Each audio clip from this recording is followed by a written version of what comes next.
Okay, welcome to the second of my Camtasia videos on how to configure the UDA appliance.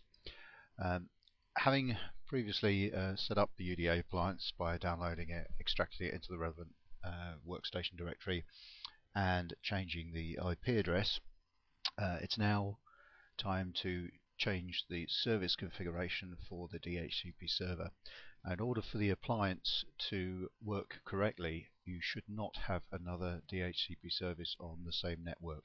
If you do, disable the service, otherwise PXE won't work. So log into the web interface. Again, the password, username and password is admin and admin.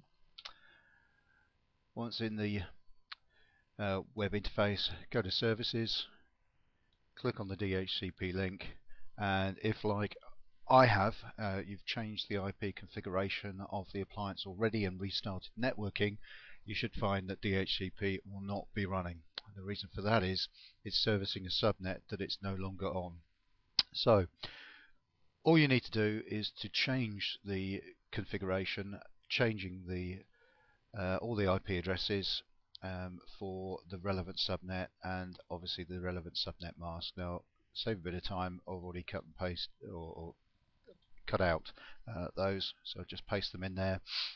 If you apply that, you should find then, having restarted the service, you get the OK. So that's the DHCP service all configured. The next thing to do, which is a fairly important thing to do, is to initialize the second disk in the virtual appliance.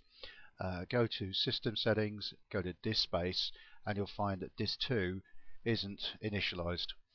This is because it's created initially as a sparse disk within VMware Workstation and isn't populated with any disk space.